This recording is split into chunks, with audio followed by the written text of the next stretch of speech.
చూడండి, లేఖన భాగంలో నుండి కీర్తన 9:9 దేవుని వాక్యం ఏం చెప్తుందంటే, నలిగిన వారికి తాను మహాదుర్గమగును, ఆపత్కాలములలో వారికి ఆయన మహాదుర్గముగా ఉంటానని దేవుడే పలుకుతున్న దేవుని మాట. హల్లెలూయ. ఈ మాటలో మనం గమనించవలసిన ఒక మాట ఏంటి అంటే, నలిగిపోతూ ఏ జీవితాలైతే ఉన్నాయో వారి నలిగిపోవడానికి కారణం ఏంటో కూడా అక్కడే రాశాడు. అనుకోని ఆపద కాలాలు వారి జీవితంలో ఎదురైనప్పుడు వారు ఆ పరిస్థితులను బట్టి నలిగిపోతున్నారట. ఇప్పుడు ఒకదాని మీద ఒకటి ఆపద వారి మీదకి వచ్చినప్పుడు దేవుడు అంటున్నాడు, 2 సార్లు రాయబడింది, నేను వారికి మహాదుర్గమగుదును అంటున్నాడు. హల్లెలూయా అని చెప్పండి అందరూ. Lord will be a refuge or a stronghold for the crushed people. Crushed అంటే నలిగిపోతున్న వారి జీవితంలో దేవుడే ఒక అద్భుతమైన మహాదుర్గముగా ఉండాలని కోరుకుంటున్నాడు. హల్లెలూయా. ఇంకొక మాట, ఈ మాటను అనుసరించి కీర్తన గ్రంథం 34వ సంకీర్తనలో 18వ వాక్యాన్ని మనం చూస్తే, విరిగిన హృదయము కలిగిన వారికి యెహోవా ఆసన్నుడు, నలిగిన మనస్సు గల వారిని. ఈ మాటలో మీరు చూడండి, ఎవరైతే విరిగి నలిగిపోయిన పరిస్థితుల మధ్యలో ఉన్నారో యెహోవా వారికి ఆసన్నుడు. దేవుడు వారిని దగ్గరకు తీసుకోవాలని కోరుకుంటున్నాడంట. హల్లెలూయా. దేవుడు మన జీవితాలకి ఎందుకు అవసరం అనంటే, నలిగిపోతున్న సందర్భం అది ఏదైనా అయి ఉండొచ్చు, నలిగిపోతున్న పరిస్థితి అది ఏదైనా అయి ఉండొచ్చు. అది ఒకవేళ మీ కుటుంబంలో గాని, కుటుంబం బయట గాని, అది ఏ విధము చేతనైనా ఆపద అనేది చెప్పి రాదు కదండి. ఆపద అనేది చెప్పొద్దు, ఆపద ఎందుకు అవుద్ది? అందుగురించి ఎన్నో ఆపద కాలాలు మీదకి పడుతున్నప్పుడు దేవుడు అంటున్నాడు, నేను వారికి మహాదుర్గంగా ఉంటాను. అంత మాత్రమే కాదు, మహాదుర్గంగా ఉన్న నేను వారికి చాలా దగ్గరగా, నియర్గా, ఆసన్నుడనై ఉంటానని చెప్తున్నాడు. హల్లెలూయా. ఈ మాటలన్నీ దేవుడే ఎందుకు చెప్తున్నాడు ఇప్పుడు మనం చూడబోతున్నాము. 51వ కీర్తనలో కూడా కీర్తనకారుడైన దావీదు పాడుతూ అంటాడు, 17వ వాక్యంలో,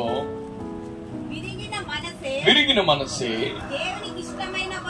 దేవునికి ఇష్టమైన బలి. దేవా, విరిగి నలిగిపోయిన హృదయాన్ని చూడండి, దేవుడు వారిని టేక్ ఇట్ ఈజీగా తీసుకోడు. ఈ మాట మీరు అందరు గమనించండి. దేవుడే ఎందుకు వారి విషయంలో అంత శ్రద్ధ వహిస్తున్నాడు? నేను మహాదుర్గంగా ఉంటానన్నాడు, నేను వారికి చాలా దగ్గరగా ఉంటానని చెప్పాడు, నేను వారిని అలక్ష్యం చేయట్లేదని చెప్పాడు.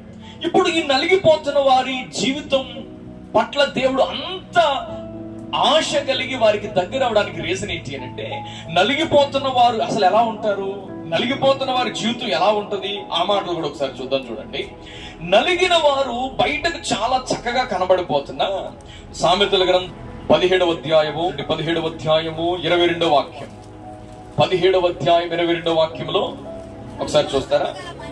సంతోషము గల మనస్సు ఆరోగ్య కారణము, నలిగిన మనస్సు ఎముకలను ఎండిపోచేయు. ఇప్పుడు మీరు సమాజంలో ఎవరైనా బయటకు చాలా చక్కగా కనబడి ఏదో తెలియని అనారోగ్యం, ఏదో తెలియని బాధ, ఏదో తెలియని ఇబ్బంది వారిలో కలిగి ఉన్నారంటే, ఎంత తినినా వంట పట్టుగా, ఎంత సంతోషంగా ఉందామని సినిమాలకు పరిగెట్టినా వారి జీవితంలో సంతోషం రాక, ఎవరి పరిస్థితిని మనం చూస్తున్నప్పుడు వారి జీవితంలో ఆరోగ్య విషయంలో ఇబ్బంది పడుతున్నారో వారిని బట్టి మనం చూసి మనం గుర్తించవలసింది ఏంటంటే, వారు ఏదో విషయంలో నలిగిపోతున్నారు. They crushed their heart. ఏదో మొత్తం మీద విషయంలో వారి హృదయం నలిగిపోతుంది. అందుగురించి వారి ఆరోగ్య పరిస్థితులు అందరితో ఉంటున్నారు కానీ ఏదో తెలియని బాధ, ఏదో తెలియని ఇబ్బందిలో వారు ఉన్నారని మనం గ్రహించాలి. ఇంకోటి, నలిగిపోతున్న వారు ఎలా ఉంటారు అంటే, 18వ అధ్యాయంలో సామెతల్లోనే 14వ వాక్యంలోనికి మీరు చూస్తే, నరుని ఆత్మ వాని వ్యాధిని వచ్చును, నలిగిన హృదయమును ఎవడు సహించగలడు? ఈ మాటను బట్టి మనం నేర్చుకోవాల్సిన ఒక మాట ఏంటంటే, సహించలేనంత, అంటే అర్థం ఏంటంటే ఊరికనే కోపం అనమాట. సహించలేమండి, భరించలేకపోతున్నామండి అని. అంటే అర్థం ఏంటంటే నలిగిపోతున్న వారి జీవితాల్లో ఏదో సహించలేనిది, ఓర్చుకోలేని పరిస్థితులు.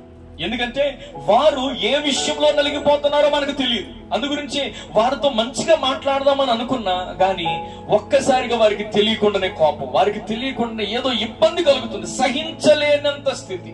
అందు గురించి కొన్ని కుటుంబాల్లో చూసినప్పుడు ఎంత కాలం అండి సహించలేని స్థితి మనం సమాజంలో చూస్తాం. వాళ్ళు మంచిగా మాట్లాడదామని వారితో మాట్లాడుతున్నా ఏదో ఒక బ్యాడ్ థింగ్ అనేది వారికి కలిగిన కారణం చేత హృదయంలో బాధో, మనసులో బాధో, మొత్తం మీద వారికి సందర్భాలను బట్టి బాధో, మొత్తం మీద ఏదో సహించలేని స్థితిలో ఉంటే వారి మనసు నలిగిపోతూ ఉంటుంది. ఇప్పుడు ఈ నలిగిపోతున్న వారి జీవితం పట్ల ఈ లోకములో ఎవరైతే కోపం ఉన్నారో వారికి మరింత కోపం పుట్టించే పనులు చేస్తారు లోకమంతా. మీరు చూడండి, కోపడుతున్నాడు అనుకోండి, ఒరే ఈ విషయంలో ఆడు కోపడతాడు కాబట్టి ఖచ్చితంగా మనం అదే చెయ్యాలని వాడికి ఇంకా కోపం పుట్టించే పనులు చేస్తారు చాలా మంది. అందు గురించి చూడండి, ఎంత షష్టి పూర్తి చేసుకున్న భార్యాభర్తలైనా ఈ మనిషి ఎవడికి అర్థమవుతుంది బాబు, భరించలేకపోతున్నామంటే ఎలా చెప్తారు మళ్ళా, ఆయన ఎవడికి అర్థం అవడండి బాబు, అంటే సంథింగ్ మొత్తం మీద ఏదో సహించలేనివి చేసే పరిస్థితి ఏర్పడుతున్నప్పుడు మనం గ్రహించుకోవలసింది ఏంటి అని అంటే వారు ఏదో విషయంలో నలిగిపోతున్నారని.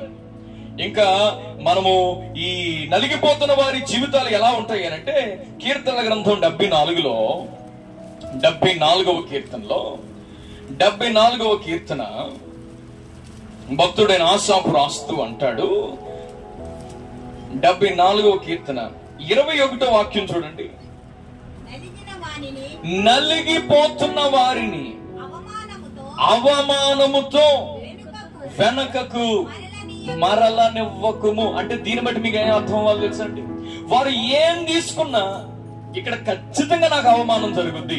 చాలా మంది కూడికల్లోనికి రాలేరు, చాలా మంది సమాజ మధ్యంలోనికి రాలేరు, చాలా మంది అందరితో కలిసి భోజనాలు చేయలేరు, చాలా మంది అందరితో కలిసి ఆనందంగా ఆనందించలేని స్థితిలో ఉండిపోతారు. కారణం ఏంటో తెలుసండి, దేవుని వాక్యం చెప్తుంది నలిగిపోతున్నారు వారు. వారి జీవితం నలిగిపోయిన కారణం చేత అవమాన భారంతో వారు నడిపించబడుతున్నారు. వారి జీవితం నలిగిపోయిన కారణం చేత చిన్న చిన్న విషయానికి కోపం తెచ్చుకుంటున్నారు. నలిగిపోయిన కారణం చేత వారి ఎముకలలో ఆరోగ్యం రోజు రోజుకి ఈ వారానికి ఇలా బాగుందంటే మరొక వారానికి మరొకటి ఇబ్బందులు కొని తెచ్చుకునే పరిస్థితులు ఏర్పడిపోతున్నాయి. అందు గురించి దేవుడు ప్రవచనాత్మకంగా ఈ రోజు ఆరాధనలో పాలు పంపిన మీరైనా, దూరాన సమీపాన ఆలకిస్తున్న ఎవరైనా, ఏ విషయంలో మీరు నలిగిపోతున్నారో నా దేవుడు మీకు మహాదుర్గముగా ఉండబోతున్నాడు. అందరు గట్టిగా లేలుగా చెబుదామా? ఏ విషయంలో మీరు నలిగిపోయి సహనాన్ని కోల్పోతున్నారో, ఏ విషయంలో మీరు నలిగిపోయి నలుగురిలోనికి వెళ్ళలేక అవమాన భారంతో కృంగిపోతున్నారో, ఏ విషయంలో మీరు నలిగిపోయి ఆరోగ్యముగా ఉండవలసిన కుటుంబాలు కాస్త అనారోగ్యాన్ని తెచ్చిపెట్టుకుంటా ఉన్నారు, ఈ రోజున నేను చెబుతున్న నా దేవుని పేరట నలిగిన వారికి ఆయన మహాదుర్గముగా ఉండబోతున్నాడు. మనం ఆరాధించుచున్న దేవుడు నలిగిపోయిన వారిని మరింత నలిపేసేవాడు కాదు. నీ నలిగిన పరిస్థితుల్లోంచి నువ్వు బయటికి రావాలంటే నువ్వు అంత ఎత్తులు ఎక్కండి, ఇంత లోతుకి దిగండి, లేదంటే గనక ఎంత డబ్బు ఖర్చు పెట్టండి అని చెప్పేవాడు కాదు. నీవు ఉన్న చోటున గనక నలిగిన పరిస్థితుల మధ్యలో నా దేవుని వైపు నువ్వు తిరగగలిగితే నా దేవుడు నీ పక్షంగా మహాదుర్గముగా ఉండబోతున్నాడు. గట్టిగా చప్పలగొడుతూ నా ప్రభునామాన్ని గొప్ప చేద్దాం. హల్లెలూయా. ఏ విషయంలో నలిగిపోతున్నావో అది బయట ప్రపంచానికి తెలియదండి. వారు ఎందుకు అసహనంగా ఉన్నారు, వారు ఎందుకు నలుగురిలోనికి రాలేకపోతున్నారు, వారు ఎందుకు వారి జీవితంలో ఆరోగ్యం విషయంలో ఎందుకు రోజు రోజుకి కృంగిపోతున్నారు. నేను ఈ వాక్యాన్ని ధ్యానం చేసినప్పుడు ప్రభు నాకు ఒక మాట గుర్తు చేశాడు. ఈ నలిగిపోతున్న సమయంలో నలిపేసే మాటలు, నలిపేసే సందర్భాలు, నలిపేసే విషయాలే నీ మనసులోనికి గుర్తు తెచ్చుకుంటా ఉంటే నీ జీవితం ఎప్పటికీ నలిగి నీ జీవితంలో ఏనాడు సంతోషం రాదు. కానీ దేవుని వాక్యం చెప్తుంది 66వ అధ్యాయం యెషయా గ్రంథం 2వ వాక్యములో దేవుని మాట చెప్తుంది. యెషయా 66 2వ వాక్యములో ఎవడు దీనుడై నలిగిపోయిన హృదయము గలవాడై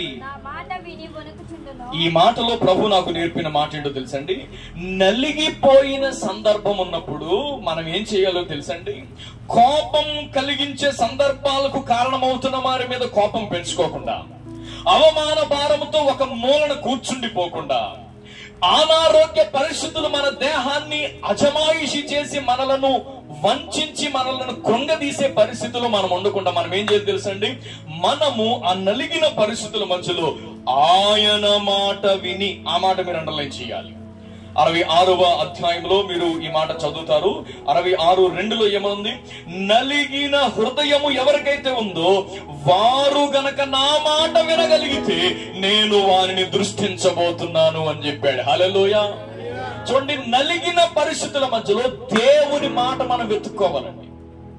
నలిగినప్పుడు మన పితరులకు దేవుడు ఏం చేశాడు, నలిగిపోయి అసహనముతో కృంగిపోతున్న పరిస్థితుల్లో ఉండినప్పుడు మనకు ముందు నడిచిన భక్తుల జీవితంలో ఏం జరిగింది అని యేసయ్య మాట విని ఎవరైతే ఆయన మాట మీద ఆశ పెట్టుకుంటారో, ఆ చివరి లైన్ లో ఉంటుంది చూడండి, నేను వానినే దృష్టించుచున్నాను. ఆమేన్ చెప్పండి అందరూ కొంచెం గట్టిగా. హల్లెలూయా. దేవుడు వానినే దృష్టిస్తాడు. మిగతా వారి సంగతి తర్వాత మాట, కానీ దేవుడు నలిగిపోతున్న వారి జీవితాన్ని దృష్టించాలి అని అంటే దేవుని మాట మీద మనం ఆశ పెట్టుకోవాలి. హల్లెలూయా అని చెప్పండి అందరూ. హల్లెలూయా. అందు గురించే దేవుని మాట కొరకు ఈ రోజు ఏ పరిస్థితుల మధ్యలో మీరు వచ్చారో, ఈ రోజు మీరు వింటున్న ఈ దేవుని మాట ఖచ్చితంగా మీ చెవులలో పడుతుండగా నా దేవుడు మిమ్మల్ని దర్శించును గాక. నలిగిపోతున్న సందర్భాల్లోంచి నా దేవుడు మిమ్మల్ని బయటకు తీసుకొని వచ్చును గాక. మీ ఆరోగ్య పరిస్థితుల్లో నలిగిపోతున్న మీ జీవితాలను బయటకు తీసుకొని వచ్చును గాక. సహించలేని పరిస్థితుల మధ్యలో ఇక నేను భరించలేనండి, ఇక నా వల్ల కాదండి అనే పరిస్థితుల్లో నుండి కూడా నా దేవుడు మిమ్మల్ని బయటకు తీసుకొని వచ్చును గాక. ఇంకా అవమాన భారంతో నలుగురిలోనికి రాలేని పరిస్థితి, ఎక్కడైతే అవమాన భారం మీ కన్నుల ఎదుట మీ జీవితంలో మీరు ఎదుర్కొంటూ ఉన్నారో, నా దేవుని పేరట నేను మీ మీద ఈ మాట ఒప్పుకుంటున్నాను, నా దేవుడు మీకు మహాదుర్గముగా ఉండును గాక. He's hour strong hold. ఆయన మన మహాదుర్గం. ఆపత్కాలాలు ఎన్నైనా రానివ్వండి, ఎన్ని రకాల పరిస్థితులైనా మీరు ఎదుర్కొనివ్వండి, ఒకటే ధైర్యం, ఆయనే మనకు మహాదుర్గంగా ఉండబోతున్నాడు. హల్లెలూయా. ఇంకా కొంచెం గట్టిగా హల్లెలూయా. మహాదుర్గంగా ఉన్న దేవుడు ఏం చేస్తాడు? ఆయన ఇప్పుడు మనకు మహాదుర్గంగా ఉండి ఆయనే వారికి సమీపస్తుడై, ఆయనే వారి జీవితంలో అలక్ష్యం చేయకుండా వారి వద్దకు వచ్చిన దేవుడు వారి విషయంలో ఏం చేస్తాడు కొన్ని మాటలు చెప్పి నేను ప్రార్థన చేస్తాను. చూడండి, లూకా సువార్త 4వ అధ్యాయం. యేసు ప్రభు అసలు భూమి మీదకి ఎందుకు వచ్చాడు? 4వ అధ్యాయం 18వ వాక్యాన్ని ఇప్పుడు మనం చదువుతున్నాము. అందరూ తీయండి. లూకా శుభవర్తమానం 4:18. ప్రభు ఆత్మ నా మీద ఉన్నది, పేదలకు సువార్త ప్రకటించుటకై ఆయన నన్ను అభిషేకించెను,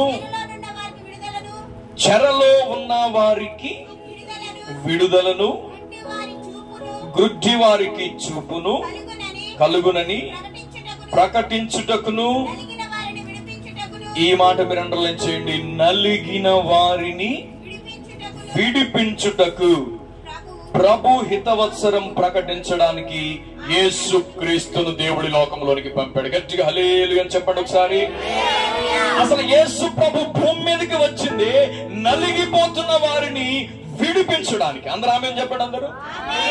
దేవుడే ఆ నలిగిపోతున్న పరిస్థితులన్నింటిలోంచి వారిని విడిపించి వారిని బయటకు తీసుకుని రావడానికి దేవుడు విమోచకుడుగా ఈ లోకంలోనికి దిగి వచ్చాడు. హల్లెలూయా. అందుగురించి యేసు క్రీస్తు ఈ భూమి మీదకి వాక్యంగా దేవుడు దిగి వచ్చాడు. కాబట్టి ఎవరైతే ఈ వాక్యాన్ని మీ హృదయంలోనికి తీసుకుంటారో, సహించలేని పరిస్థితులు, అవమాన భరితమైన పరిస్థితులు, ఎముకలు ఎండిపోతున్న ఆ పరిస్థితులు, ఆరోగ్యం సహకరించని పరిస్థితుల్లో ఉన్న మీ జీవితంలో ఏ కుటుంబం అయితే, ఏ జీవితం అయితే యేసును వారి హృదయంలోనికి ఆహ్వానిస్తారో ఆ దేవుడు వారి జీవితంలోనికి వచ్చింది ఎందుకో తెలుసా? మీ పరిస్థితులలో గొప్ప విడుదలనివ్వడానికి దేవుడు దిగి వచ్చాడు. గట్టిగా ఆమేన్ అని చెప్పండి అందరూ. దేవుడు విడిపిస్తాడు. మొట్టమొదటి మాట అందరు నాతో పాటు చెప్పండి, విడిపిస్తాడు. అందరు చెప్పండి, ఇంకా కొంచెం గట్టిగా చెప్పండి. రెండోది, విడిపించిన దేవుడు ఏం చేస్తాడు? రెండో మాట చూడండి. రెండో మాటలో యెషయా గ్రంథం 57వ అధ్యాయము యెషయా గ్రంథం 57వ అధ్యాయము 15వ వాక్యాన్ని ఇప్పుడు మీరు చదువుతారు. యెషయా గ్రంథం మహాఘనుడును మహోన్నతుడును పరిశుద్ధుడును నిత్య నివాసి అయిన వాడు ఈలాగు సెలవిచ్చుచున్నాడు. ఎలాగా? నేను మహోన్నతమైన పరిశుద్ధ స్థలములలో నివసించువాడను అయినను వినయము గలవారి ప్రాణమును ఉజ్జీవింప చేయుటకు, ఈ మాట మీరు గుర్తుపెట్టండి, నలిగిన వారి ప్రాణమును ఉజ్జీవింప చేయుటకు అనే మాట ఇంగ్లీష్ లో ఏమంటదంటే హి రివైవ్, అంటే మునుపున్న స్థితిలోనికి దేవుడు, మునుపు అంటే దేవుడు ఏ చిత్తములో అయితే మనల్ని అనుకొని ఈ భూమి మీదకి పంపించాడో ఆ చిత్తములోనికి దేవుడు మరలా ఉజ్జీవింప చేయబోతున్నాడు. ఆమేనని చెప్పండి అందరూ. అందరూ కొంచెం గట్టిగా హల్లెలూయా. మనం ఆరాధించు దేవుడు మనల్ని విడిపించి అలా వదిలేయండి, మనల్ని విడిపించి ఆ పరిస్థితుల మధ్యలో నిలబెట్టేయడు. దేవుడు ఏం చేస్తాడు అని అంటే, ఎవరైతే నలిగిపోతున్న ప్రాణం కలిగి ఉన్నారో, నలిగిపోతున్న జీవితం కలిగి ఉన్నారో, ఆ నలిగిపోతున్న వారి ప్రాణాన్ని దేవుడు ఏం చేస్తాడంట? ఆయన మహాగణుడే, మహోన్నతుడే, పరిశుద్ధుడే, నిత్య నివాసి అయిన వాడే అయినా గాని ఆ నలిగిపోతున్న పరిస్థితుల మధ్యలో, నలిగిపోతున్న పరిస్థితుల మధ్యలో, కృంగిపోతున్న పరిస్థితుల మధ్యలో, ఏ పరిస్థితి అయితే మనల్ని కృంగదీసి ఇబ్బంది పెడుతుందో ఆ పరిస్థితుల మధ్యలో ఉన్న వారిని దేవుడు ఏం చేస్తాడంట? విడిపించిన దేవుడు ఉజ్జీవింప చేస్తాడు. అందరు చెప్పండి ఈ మాట, ఉజ్జీవింప చేస్తాడు. అందరు చెప్పండి, ఉజ్జీవింప చేస్తాడు. హీ రిడీమ్స్, ఫస్ట్ ఆయన విడుదలిస్తాడు, తర్వాత హీ రివైవ్స్, ఆయన మనల్ని ఏం చేస్తాడు? ఉజ్జీవింప చేస్తాడు. గట్టిగా ఆమేనని చెప్పండి మాట. ఇప్పుడు చూడండి, విడిపించిన దేవుడు, ఉజ్జీవింప చేసిన దేవుడు. మూడో మాట నేను మీతో చెప్తాను. మనము లూకా సువార్తలో చదివిన మాట యెషయాలో ఏమని రాశారు అంటే చూడండి, 61 యెషయా గ్రంథం 61 మొదటి వాక్యం నుండి చదువుదాం. ప్రభువగు యెహోవా ఆత్మ నా మీదకి వచ్చి ఉన్నది, దీనులకు సువార్తమానం ప్రకటించుటకు యెహోవా నన్ను అభిషేకించెను, నలిగిన హృదయము గలవారిని ఆయన దృఢపరుస్తాడు. ఆమేన్ చెప్పండి అందరూ. అందు గురించి యేసయ్య మాటలు మనం ఎందుకు వినాలి, యేసయ్య భక్తి మనం ఎందుకు చేయాలి అంటే, యేసు ప్రభువుని మన సొంత రక్షకునిగా ఎందుకు అంగీకరించాలో తెలుసండి? విడిపించేవాడి లోకములు ఎవడున్నాడు? మీరు నలిగిపోతున్న పరిస్థితుల మధ్యలో, అందు గురించే మూలుగుతున్న నక్క మీదంట ఏం పడింది?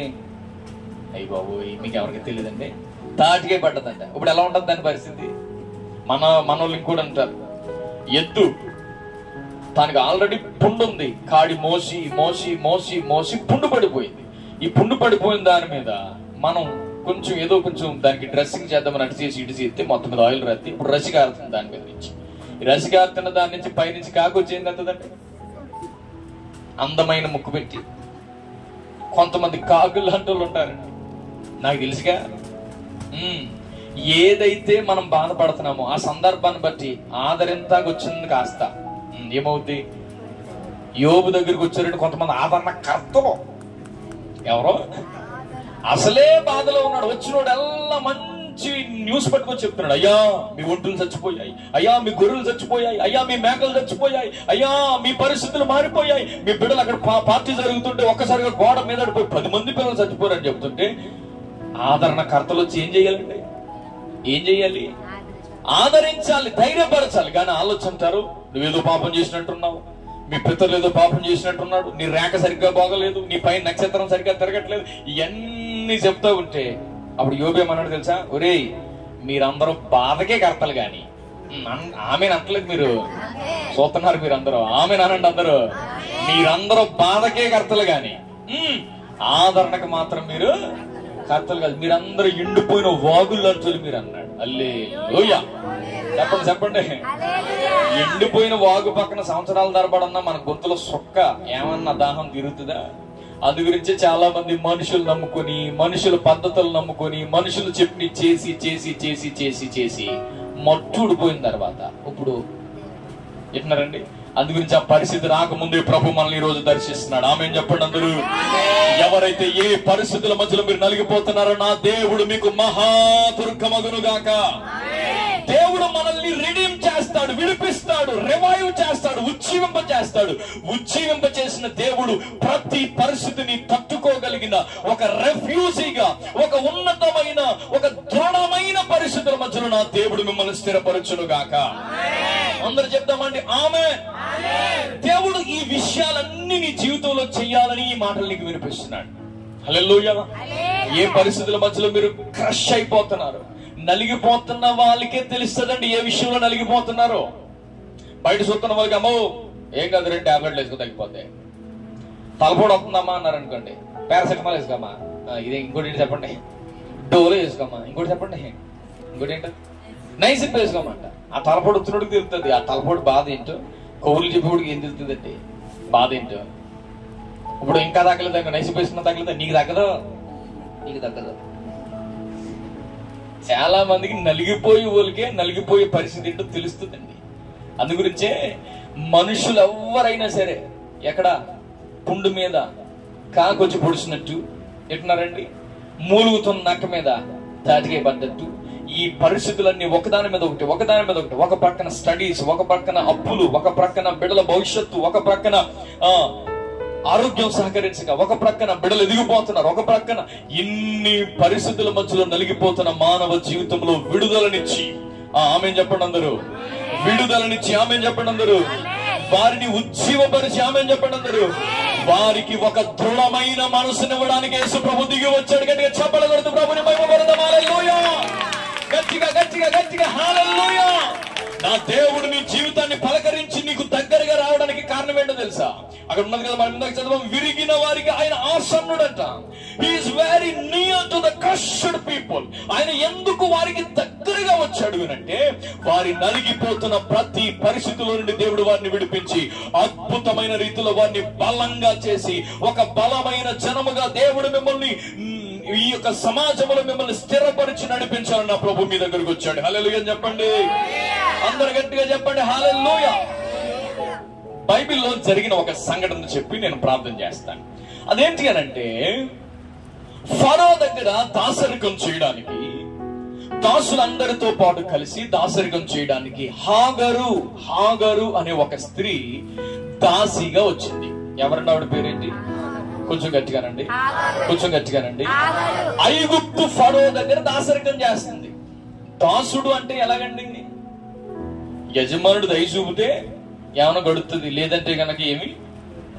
అలాంటి పరిస్థితుల మధ్యలో నడిపించబడుతున్న హాగరు జీవితం గురించి ఒకసారి మీరు ఆలోచించండి. ఈ హాగరు ఒక్కసారిగా ఆ దాసిగా పని చేస్తున్నప్పుడు ఒక్కసారిగా ఆవిడికి మరలా ఒక లెటర్ అట్టుకొచ్చి ఇచ్చారు. ఆ లెటర్ ఏంటంటే, అమ్మా ఇంతవరకు ఇక్కడ పని చేసావులే, బానే చేసావు, సంతోషమే. ఇప్పుడు నువ్వు ఇక్కడ పని చేయడం కాదు, అబ్రహాం అని ఒక కనాను సంతతికి చెందిన ఒక వ్యక్తి ఉన్నాడు, నువ్వు ఆయన దగ్గర పని చేయాలన్నా. అయ్యో బాబు అదేంటండి అయ్యగారు, నేను ఏమైనా తప్పు చేశానా? నేను మీకు ఏమైనా తక్కువ చేశానా? చూడండి ఏం జరుగుతుందో అర్థం అవట్లా. ఒక్కసారిగా రిలీవింగ్ లెటర్ ఇచ్చేశారు, ఒకసారిగా ఇప్పుడు ఆమె పోస్ట్ కాస్త ఎక్కడికి వెళ్ళింది? ఇప్పుడు ఫరో దగ్గర నుంచి దాసరికం చేసుకుంటున్న ఈ మనిషి, దాసిగా ఉన్న ఈ మనిషి ఇప్పుడు ఎక్కడికి వెళ్ళింది? అబ్రహాం ఇంట్లోకి వెళ్ళింది. అబ్రహాం ఇంట్లో నమ్మకంగా దాసి పని చేస్తుంది. అక్కడ కూడా ఆవిడ జీవితం దాసరికం కదండి.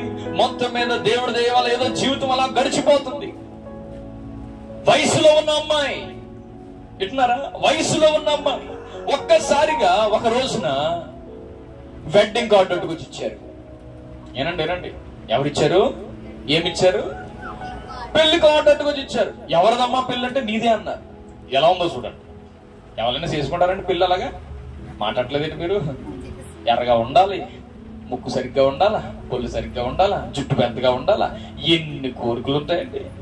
కానీ ఆవిడ పెళ్లి సంగతి ఆలోచించండి. కార్డు అట్టుకొచ్చి ఇచ్చి, కార్డు పెళ్లి కార్డు నీదే, ఇదిగో రేపు నువ్వు ఇదిగో డ్రెస్ వేసుకో అని డ్రెస్ కూడా పట్టుకొచ్చి పెట్టారు. పెళ్లి చూపులు లేవు, వాళ్ళ తల్లిదండ్రుల సంప్రదింపులు లేవు. ఎందుకంటే దాసి ఆ దాసరికంలో ఉన్న హాగరు జీవితం ఒక్కసారిగా యజమానుడు మారాడు. సర్లే ఏదో జీవితం వెళ్ళిపోతుంది కదా అనుకుంది. యజమానుడు మారిన తర్వాత కూడా కొంచెం ఎదురుకొచ్చిన తర్వాత వివాహ జీవితంలో కూడా సడన్ గా చేంజెస్ ఒక్కసారిగా మారిపోయాయి. ఇప్పుడు చూడండి, మీరు గమనించండి, ఒక్కసారిగా వివాహం అయిపోయింది. ఆమె ఆధీనంలో లేకుండానే వివాహం అయిపోయింది. అందరేనండి. ఇప్పుడు మనకి ఇష్టం లేని పెళ్లి చేసేస్తే మనకి ఎలా ఉంటుందండి అసలు? అయ్యి బాబు ఇలా చూస్తున్నారండి. ఇంకా ఇప్పుడు మీకు ఇష్టం లేని వ్యక్తితో ఇష్టం లేని పెళ్లి చేసేసారనుకోండి, ఏవండి నీళ్ళు తాగండి అని అనిపిస్తుంది. అసలు ఆయన సరిగ్గా చూస్తామా? ఇష్టం లేని కుటుంబంలో కూడా చాలా ఇష్టంగా, ఎందుకంటే జీవితం మళ్ళా వెనక్కి వెళితే జీవితం ఏమైపోతుందో తెలియదని అలాగనే ఆ భర్తతో అలా నడిపించబడుతుంది. ఈ లోపల దేవుడు జ్ఞాపకం తెచ్చుకొని మొత్తం మీద ఒక మగబిడ్డను ప్రభు దయ్యారు. మొత్తం మీద దేవుడు ఆ బిడ్డకు దేవుడు అనుగ్రహించాడు. ఆమేనండి అందరూ. మగబిడ్డ పుట్టింది, మొత్తం మీద మగబిడ్డ పుట్టాడు మొత్తం మీద. హల్లెలూయా. మగబిడ్డ పుట్టిన తర్వాత మొత్తం మీద కొన్ని రోజులు బాగానే సాగుతున్నాయి. ఆ మగబిడ్డకి అన్నప్రసన్నం చేసి రోజున చాలా పార్టీ చేశారు. అందరూ చాలా సంబరంగా ఉన్నారు. నిజంగా మొత్తం మీద నా జీవితానికి దేవుడు ఇదే గమ్యం తీసుకొచ్చాడేమో, నా జీవితం మొత్తం మీద ఈ పరిస్థితులకు వచ్చిందే అని కొంచెం పర్వాలేదు అనుకునేసరికి ఒక్కసారికి ఏమైందో తెలుసా? వాటర్ బాటిల్ అట్టుకొచ్చి పిల్లోడిని సంఖ్యలో పెట్టి అర్జెంట్ గా గెట్ అవుట్ అన్నారు ఇంట్లో నుంచి. ఎలా ఉంటుందండి జీవితం? హాగరు జీవితం ఎలా ఉందో చెప్పండి. నలిగిపోతుంది. ఫరో ఇంట్లో నలిగిపోయి దాసరికం చేసి సరైన ఆహారం పెట్టక, సరైన పరిస్థితులు లేక నలిగిపోతే ఒక్కసారిగా బాస్ మారాడు. అబ్రహాం ఇంట్లోకి వచ్చిన తర్వాత కొత్త గొప్ప అన్నం దొరికిందిరా బాబు, కొంచెం జీవితం బాగుంది అనుకునేసరికి ఒక్కసారిగా పెళ్లి అయిపోయింది. పెళ్ళైన తర్వాత బిడ్డ పుట్టాడు, కొంచెం నా జీవితం మారుతుందిలే, బిడ్డలు కలిగారు కదా అనుకుంటే ఇప్పుడు ఒక్కసారిగా జీవితం అరణ్యం పాలైపోయింది. అరణ్యం పాలైపోయి ఇప్పుడు ఎటు వెళ్ళాలో తెలియక, ఏం చేయాలో తెలియక ఇప్పుడు అరణ్యం వెంబడి పరిగెడుతుంది. అరణ్యం వెంబడి వెళ్తుంది. పైన ఎండ, కింద భయంకరమైన వేడికి కాళ్ళు కాలిపోయి ఆ ఇసుకలో ఆ చెమటలో వెళుతున్న ఆ కన్ని ఆ చెమట చుక్కలు కంటిలో పడుతుంటే ఆ భయంకరమైన మంటతో ఎదరు దారి కనిపించక, వెనకెళ్దామంటే ఏం చేయలేక నలిగిపోతున్న జీవితం. ఎంత కన్నులు పొడిచేటట్టు కనబడుతున్న ఎక్కడ ఎడారి ఎడారి ఎడారి, ఎక్కడ కానరాని పరిస్థితి. ఇప్పుడు బిడ్డను పోషించుకుందామనంటే అది అరణ్యం, ఏం చేయాలో తెలియని పరిస్థితులు. ఇప్పుడు ఆ బిడ్డను ఒక పొదచాటును పెట్టి ఈ ప్రక్క నుండి ఇప్పుడు చూడండి ఆ నలిగిపోతున్న జీవితాన్ని, ఆ నలిగిపోతున్న పరిస్థితుల్లో అప్పుడు ఆమె ప్రార్థన చేస్తుంది, ప్రభువా నేనంటే ఎదుల బ్రతికెత్తును, ఇప్పుడు నాతోటి ఎవడున్నాడు? ఒక బిడ్డ కూడా ఉన్నాడు. ఇప్పుడు నేనేం చేయను? ఈ నలిగిపోతున్న జీవితాన్ని ఆదరించేవారెవరు? ఈ నలిగిపోతున్న జీవితం పట్ల శ్రద్ధ చూపించేవారెవరు? యజమానుడు ఫరో నమ్మకమైన వాడిని ఫరో దగ్గర ఇన్ని సంవత్సరాలు పనిచేశానే, వాడు వదిలిపెట్టేశాడు. తర్వాత యజమానుడి దగ్గర పనిచేశాడు మరొక యజమానుడు, ఆ యజమానుడు వదిలిపెట్టేశాడు. ఇప్పుడు నా భర్త ద్వారా నేను ఆదరణ పొందుతానని అనుకున్నాను, కానీ నా భర్త నన్ను వదిలేసి వెళ్ళిపోయాడు. ఇప్పుడు నా కన్నులు ఎదుట చూసుకుంటున్న బిడ్డ కూడా నాకు దూరం అయిపోయే పరిస్థితులు ఏర్పడ్డాయి. ఇప్పుడు నేనేం చేయను అని అరణ్యములో రోదన మధ్యలో వినబడుతున్నప్పుడు, అలాంటి పరిస్థితుల మధ్యలో కన్నులకు ఏ దారి కానరాని పరిస్థితుల్లో హాగరును చూసిన దేవుడు ఆ ఉన్నతమైన పరలోకాన్ని విడిచిపెట్టి ఆమెను పలకరించడానికి దిగి వచ్చాడు. గట్టిగా చప్పలు కొడుతూ ప్రభువుని మహిమపరుద్దామా? గట్టిగా గట్టిగా గట్టిగా గట్టిగా హల్లెలూయా. ఎవరు పట్టించుకోకపోయినా, ఎవరు మాట్లాడకపోయినా, అందరికీ దూరం అయిపోయిన జీవితం కనబడుతున్నా, చేతుల్లో వ్యాపారాలు తొలగిపోయినా, దేహంలో ఆరోగ్యం సహకరించకపోతున్నా, సహించలేని పరిస్థితులు, ఆదరించలేని పరిస్థితులు ఎదురవుతున్న హాగరును వెతుక్కుంటూ వచ్చిన గొప్ప దేవుడు మనం ఆరాధించిన నజరేయుడైన యేసయ్య. హల్లెలూయా. అందరూ చెప్తారా హల్లెలూయా? ఎవ్వరు చూసినా చూడకపోయినా ఆమె అంటదండి. ఆ మాట ఒకసారి చదువుతారా? ఆదికాండ గ్రంథంలో 16వ అధ్యాయము 13వ వాక్యం. ఆదికాండం 16:13 వాక్యం. చూచుచున్న దేవుడవు నీవే అను పేరు తనతో మాట్లాడిన యెహోవాకు పెట్టెను. ఏలయనగా అక్కడ మీరు అండర్లైన్ చేయవలసిన మాట, నన్ను చూచిన వానిని నేను ఇక్కడ చూచి తిని గదా అని దేవుడికి ఒక పేరు పెట్టుకుంది. అయ్యా, ఈ లోకంలో చాలా మంది ఉన్నారు, కానీ నీవు మాత్రం చూచుచూ ఉన్న దేవుడివి. హల్లెలూయా చెప్పండి. చూడండి, ఈ బిడ్డ పక్షంగా మాట్లాడే వాళ్ళు ఎవరు లేరని అధికారం ఉన్న ఆ ఫరో మరో యజమానికి అమ్మేశాడు. మరో యజమాని దగ్గర కొంచెం పని చేసిన తర్వాత, వివాహం అయిన తర్వాత, బిడ్డ కలిగిన తర్వాత, బిడ్డతో సహా అందరినీ వదిలేసిన ఈ హాగరు జీవితంలో ఇప్పుడు ఏం జరిగిందండి? చూచూచూ ఉన్న దేవునిగా దేవుడు ప్రత్యక్షమయ్యాడు. గట్టిగా హల్లెలూయా చెప్పండి. మనల్ని చూచుచున్న దేవుణ్ణి మనము చూడగలిగితే ఇక మీదట మన ముందున్న జీవితంలో దేవుడు మనకు చేసే విషయం ఏంటో తెలుసండి. దేవుడు మనల్ని విడిపించబోతున్నాడు. దేవుడు మనల్ని ఉజ్జీవింప చేయబోతున్నాడు. దేవుడు మన జీవితాలను దృఢపరచబోతున్నాడు. హల్లెలూయా అని చెప్పండి. తర్వాత ఈ ఇష్మాయేలును పట్టుకుని బయలుదేరిన హాగరు ఏం జరిగిందో తెలుసా? ఈ హాగరును దేవుడు జ్ఞాపకం తెచ్చుకుని హాగరుకు దేవుని మాట వినిపించి హాగరును దేవుడు పలకరించి హాగరును తన కుమారుని బ్రతికించిన తర్వాత ఇష్మాయేలుకు దేవుడు వివాహం జరిగించాడు. ఇష్మాయేలు గర్భమున 12 మంది రాజులు పుట్టారు. గట్టిగా చప్పలకొడుతూ ప్రభువుని భయపడదామా? గట్టిగా గట్టిగా గట్టిగా గట్టిగా హల్లెలూయా. 12 మంది రాజులు ఎవరనంటే, ఇప్పుడు వీసా రాలేదయ్య గారు, వీసా రాలేదయ్య గారు, వీసా రాలేదయ్య గారు అంటున్నారు కదా. అరబ్ దేశాలన్నిటికీ తల్లి ఎవరు అనుకుంటున్నారు? హాగరే. అవేం చెప్పండి. ఇప్పుడు మీరు ఏ అరబ్ దేశం వెళ్ళినా ఆ అరబ్బోడు మామ ఎవరు చెప్పండి.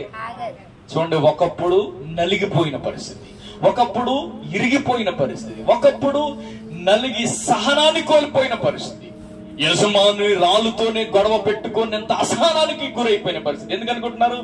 నలిగిపోయిన జీవితం. ఆమేన్ చెప్పండి అందరూ. నలిగిపోయిన జీవితం. ఆమేన్ చెప్పండి అందరూ. ఈ హాగరుని దేవుడు ఎప్పుడైతే చూచుచున్న దేవుడిగా ప్రత్యక్షమయ్యాడో ఆవిడంటది, అయ్యా నువ్వు చూచుచున్న దేవుడు మాత్రమే కాదు, నీవు నన్ను ఎంతలా చూస్తున్నావో నేను కూడా నిన్ను ఇప్పుడు చూస్తున్నాను అంది. గట్టిగా హల్లెలూయా చెప్పరే. అయ్యా నా పరిస్థితులు చూస్తున్న దేవుడు నువ్వు, ఇప్పుడు నేను నిన్ను కనులారా చూస్తున్నాను అని తన బిడ్డకు ఆ యెహోవా దేవుణ్ణి పరిచయం చేసింది. ఆ చూచుచున్న దేవుణ్ణి పరిచయం చేసింది. దేవుడు ఆ ఇష్మాయేలు ఒక్కను ఉపయోగించుకుని 12 మంది రాజులు. హల్లెలూయా అని చెప్పండి. అందరు కొంచెం గట్టిగా చెప్పండి హల్లెలూయా. అందరు కొంచెం గట్టిగా చెప్పండి హల్లెలూయా. ఆ 17వ అధ్యాయం 20వ వాక్యంలో ఇష్మాయేలును గురించి, నీవు చేసిన మనవి నేను వింటుని, ఇదిగో నేను అతను ఆశీర్వదించి అతనికి సంతానాభివృద్ధి కలుగచేసి అత్యధికముగా అతను విస్తరింప చేస్తాను. అతడు 12 మంది రాజులను కనును, అతనిని గొప్ప జనముగా చేస్తాను అన్నాడు. గట్టిగా హల్లెలూయా అని చెప్పండి. ఈ రోజున నలిగిపోతున్నారా? ఈ రోజున మీ అనుకున్న వాళ్ళే మిమ్మల్ని విడిచిపెట్టినట్టు కనబడుతుందా? అయ్యా బిడ్డలను బట్టి మేము సంతోషపడుతున్నామంటే బిడ్డలను కూడా పరిస్థితి తారుమారైనట్టు కనబడుతుందా? యజమాని బట్టి సంతోషం లేదయ్యా, కుటుంబమును బట్టి సంతోషం లేదయ్యా, అరణ్యమైన పరిస్థితుల మధ్యలో నేను నలిగిపోతున్నానని ఒకవేళ మీరు అంటున్నారా? చాలని జీతాలతో మీరున్నారా? ఆరోగ్యం సహకరించని పరిస్థితులు మీరున్నారా? హాగరు ఎప్పుడైతే నలిగిపోయిన పరిస్థితుల మధ్యలో చూచుచున్న దేవుడిని చూసింది, ఆమె అంటలేదు. మీరు కూడా మీ పరిస్థితుల మధ్యలో నిన్ను చూస్తున్న దేవుడిని నువ్వు చూడగలిగితే, దేవుడు నీ గర్భమున వచ్చే బిడ్డలను దేవుడు అనేక జనములకు ఆశీర్వాదకరంగా చేయబోతున్నాడు. ఆమేన్ చెప్తారా మీరందరూ గట్టిగా? అందరు అనుకున్నారు హాగరు జీవితం అయిపోయింది, అందరు అనుకున్నారు హాగరు పోయిందని, అందరు అనుకున్నారు హాగరు ఇక లేదని, అరణ్యంలో కొట్టుకుని వెళ్ళిపోయిందని. దేవుడు ఎప్పటికీ గుర్తుండిపోయేలా అరబ్ కంట్రీని ఇప్పటికీ అనేకులుగా ఆశీర్వాదకరంగా మార్చేయడానికి రీజన్ ఎవరు తెలుసా? నలిగిపోతున్న హాగరు చూచుచున్న దేవుణ్ణి తన కన్నులతో చూడగలిగింది. ఆమేన్ చెప్పండి అందరూ. ఈ రోజును కూడా నలిగిపోతున్న మీకు మహాదుర్గముగా ఉంటానన్న యేసు వైపు గనక మీ హృదయాలు ఈ మంచి సమయం ముందు మీరు తిప్పుకొనగలిగితే, నేను ప్రకటించుతున్న ఒక ఉన్నతమైన శుభవార్త, ఆయన నలిగిపోతున్న వారికి మహాదుర్గముగా ఉండబోతున్నాడు. నిశ్చయముగా ఆయన మీకు దగ్గరగా ఉండి మీ పరిస్థితుల్లో ఆయన చక్కబెట్టాలని కోరుకుంటున్నాడు. ఆయన మిమ్మల్ని అలక్ష్యము చేయడండి. అందరూ మళ్ళా చెప్తున్నాను, అలక్ష్యము చేయడు. ఒకవేళ ఆలస్యమైంది, దేవుడు నన్ను మర్చిపోయాడేమో మీరు అనుకోవద్దు. ఆలస్యమైంది కదా, నా పరిస్థితిని దేవుడు మర్చిపోయాడేమో, నా కుటుంబాన్ని మర్చిపోయాడేమో, ఎంతకాలం నేను చేసిన ఉపవాసాలు ఏమైపోయాయో, నేను చేసిన ప్రార్థన ఏమైపోయిందో, ఎందుకు నా పరిస్థితి ఎలాగైందని అరణ్యంలో నిలబడిన హాగరు వలె మీ జీవితం ఒకవేళ నిలబడిపోయిందేమో నాకు తెలియదు. కానీ నేను ఒక శుభవార్త చెబుతున్నాను. అసలు యేసు ప్రభు భూమి మీదకి వచ్చింది మనల్ని విడిపించడానికి, యేసు ప్రభు భూమి మీదకి వచ్చింది మనల్ని ఉజ్జీవం చేయడానికి, యేసు ప్రభు భూమి మీదకి వచ్చింది మన జీవితాల్లో ఒక దృఢమైన ఒక విశ్వాసంతో అడుగులు ముందుకు వేయాలని తప్ప నిన్ను అక్కడితో అంతమొందించాలని కాదు. అందుగురించి దేవుని బిడ్డలు ఎప్పుడు కూడా నా జీవితం ఇంతే, ఇక నేను పోతే బాగున్ను, సత్తే బాగుతుంది అని చాలా మంది నోరిప్పితే ఇదే మాట మాట్లాడతారు. నో, నువ్వు చచ్చిపోయే విషయం అయితే కనుక నీకు 2025 ఎందుకు ఇస్తాడు అసలు దేవుడు? ఈ ఫిబ్రవరి నెలలో ఈ 16వ తారీఖు వరకు ఎందుకు తీసుకొస్తాడు నిన్ను దేవుడు? అందు గురించి ఆ తలంపులన్నీ విడిచిపెట్టండి. ఎవరో అనుకుంటున్న మాటను బట్టి విసుగు చెందిన అసహనమైన నలిగిన హృదయాన్ని సహించలేమండి. ఇక సహించలేమండి. చూడండి, ఊరికనే కోపం, ఊరికనే అనారోగ్యం, బాగట్లేదండి, మళ్ళా బాగట్లేదు. ఎంత బాగకపోయినా యేసయ్య నిన్ను దర్శించే వరకు వేచి చూడు. యేసయ్య కొరకు నువ్వు నిలబడి చూడు. ఎవడు దీనుడై నలిగిపోయిన హృదయము కలిగిన వాడై ఉంటాడు, వాడు నా మాట వింటే చాలు, నేను వాడిని దృష్టిస్తానని చెప్పాడు దేవుడు. హల్లెలూయా. ఎన్ని వాగ్దానాలు దేవుడు రాశాడో, ఈ వాగ్దానాలన్నీ మన కోసమే. ప్రతి వాగ్దానం మన కోసమే. కాబట్టి ధైర్యం తెచ్చుకోండి. ప్రభువును బట్టి మరింత బలపరచబడండి. నా దేవుడు మీకు మహాదుర్గమై, మీ ఎముకలు ఎండిపోయినట్టు కనబడుతున్నాయా? నా దేవుడు మీ ఎముకలను బలపరచును గాక. పక్షిరాజు యవనము వలె మనము పైకి ఎగురుదుము గాక. హల్లెలూయా చెప్తారా గట్టిగా? నిశ్చయముగా మీ హృదయం సహించలేని పరిస్థితులు కూడా వెళ్తుందా? నా దేవుడు మీకు ఒక ఆశ్చర్యకరమైన ఓదార్పును మీ కుటుంబాలకు దయచేయును గాక. అవమాన భారముతో మీరు నిండిపోయి ఉన్నారా? ఘనత పాత్రలుగా నా దేవుడు మిమ్మల్ని చేయును గాక. అందరు గట్టిగా ఆమేనని చెప్తారా? ఈరోజు హాగరును చూచిన దేవుడు మనల్ని కూడా ఇంకా కొంచెం గట్టిగా చెప్పగలరా? చూడండి, చూస్తున్నాడని మీరు నమ్మి గనక ఒక్కసారి ప్రభుకి మీ హృదయాలు ఇవ్వండి. అందరూ మోకరిద్దాం.